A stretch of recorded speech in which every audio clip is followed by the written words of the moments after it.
My name is Hannah Verboom. I'm a social entrepreneur and filmmaker, actress also sometimes, and I'm a mother of a little girl, and the second one is on its way. I grew up in Africa. When I was about 5 months old, my parents moved to Sudan, Khartoum.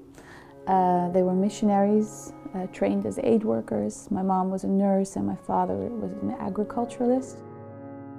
I think my childhood really shaped my life in many ways. The work that my parents did, working very closely with other people, not so much focusing on profit, for example, but really focusing on impacting lives. That's something that I will never forget.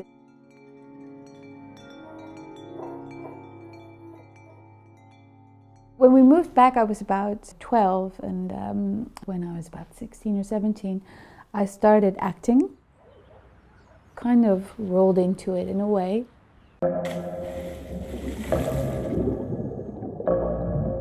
And before I knew it, I was acting as a lead in a Dutch film and then an American film. And you would meet the most successful, wealthy people who had, pretty much everything. And compared to my parents and my upbringing, who were completely dependent on gifts, they didn't even get a salary.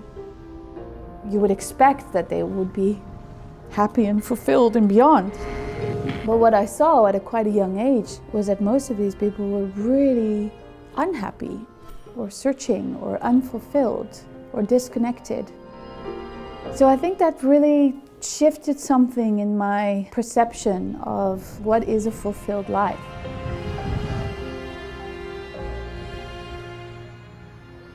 I definitely felt like I was missing something.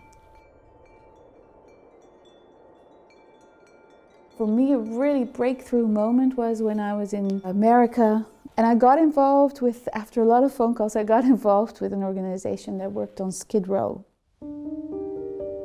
And Skid Row is a few quarter miles in downtown Los Angeles, which is almost like the drain of society. Pretty much anybody who, whether it's drug problems, whether it's financial problems, everybody that falls through the maze of society ends up in Skid Row.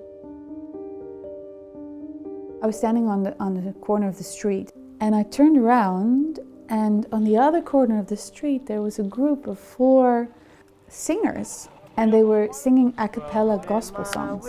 Troubles in my way. Gotta cry sometimes. I've gotta cry sometimes. So much troubles in my way. Gotta cry sometimes. Like a little bit of heaven broke through. It was a magical moment. But that's alright. That's alright. 'Cause I know Jesus, He will fix it. I walked over to them, and Cornelius, who was kind of the lead singer, who didn't even look like a homeless. I mean, he was like well dressed and well groomed and beautiful face, beaming, told me that this is what they do, that they all live in Skid Row, but that they formed a group and that every day they sing on the corners of the streets to bring a little hope. Predestined for Skid Row is hope. If we could do it, they could do it. Because everyone has a gift or a talent. Everyone has it. It's just up to you to find out what it is. Yeah, that moment, or actually those months, just shook everything up. And it was because of 2 reasons. It was because all of a sudden I saw that, by making this documentary, I could use my skills in order to tell a story that actually impacts others. But at the same time, for me personally, those 3 months were the happiest moments of my life. And they gave me so much, like these friendships and relationships that you develop, and even though it's just, I don't know, you connect on a different level. They had so little to give, and yet they gave me everything.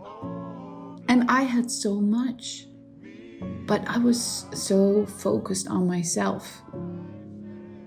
So they taught me that generosity is not about what or how much you have to give. It's about how you live. It's a transformed life. And I wanted that. So the experience in Skid Row and the 3 months that I was there just really stirred a lot of things in my life. I felt like God was inviting me to step into something new. Something that was less about me and more about what He is doing, which is always about putting people first.